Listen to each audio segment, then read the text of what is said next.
So at this point everyone knows about indie shows like Hell of a Boss and The Amazing Digital Circus, but there are actually a lot of indie shows on YouTube that I've enjoyed a lot more than these shows, and a lot of them are very underrated. So in this video I thought I'd shed some light on some indie shows that don't have 370 million views for a change. Jesus Christ.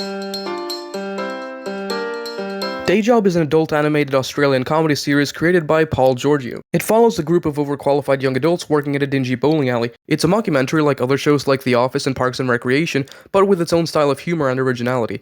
One of the show's greatest strengths is its dialogue. It's witty, it's realistic, and a lot of it is actually improvised, which gives the show a very natural and authentic feel, something that I've rarely seen in other projects. I also love the art style. On top of that, it has a very lovable and relatable cast of characters. Season 1 is out now with 3 episodes, and Season 2 is currently in the works. So if you're a fan of comedy and animation, then definitely do check this out.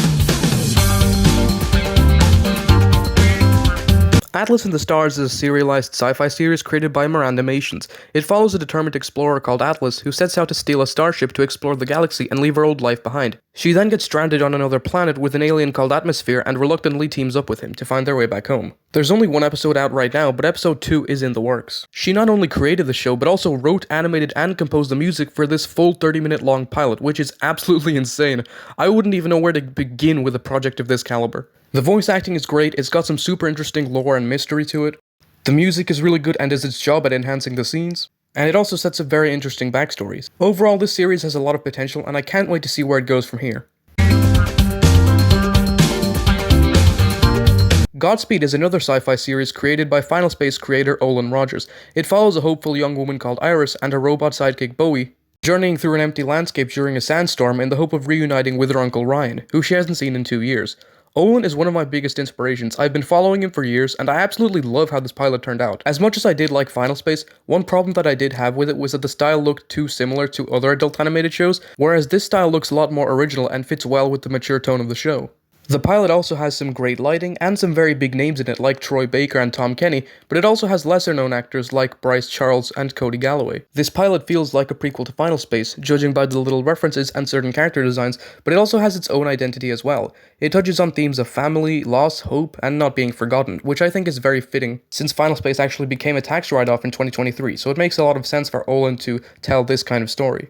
It's very emotional, and it also has a great balance of humor and serious moments. Also, since it's an indie animated show, Olin has full creative control, and no studio notes limiting his creative vision like he had with Final Space. Overall, this is just a very solid pilot with fantastic production value.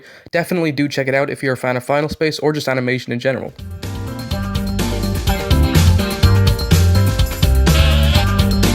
Interstellar Ranger Commence is an anime-inspired sci-fi drama series created by Mauricio Velasco, the face of a YouTube channel called Brown Table, which if you don't know is a YouTube channel that makes video essays, movie reviews, and animations. It follows a girl called Hope Griffin who leaves her high school in Yokohama for Cosmos Academy, an elite school in space, to train to become an interstellar ranger. A ranger's job is to explore different star systems and document their life forms, and preserve the ones they come into contact with. The fact that this series was made by one person with a small team is commendable. It reminds me of something I'd see on Netflix. And the show only gets better and better with each episode. The visuals and the animation improve, and we also get to learn more about the characters. The show's greatest strength, in my opinion, is the relationship between Hope and Itsuki Reo, the class representative. I think the show's writing and voice acting are the strongest in these moments. There's so much tension between them. Their scenes made me glued to the screen. You have Hope, who took the place of another classmate, and this creates tension between her and a lot of the other characters, including Itsuki, because they think she didn't earn her place to be here. The weakest episode is definitely episode 1. While it is still a great episode, the dialogue is very weak in some areas, but what's great about the team behind IRC is that they actually listened to the constructive criticism and delayed episode 2 to make it better. If you're a fan of anime and sci-fi like I am, then definitely do give this a watch.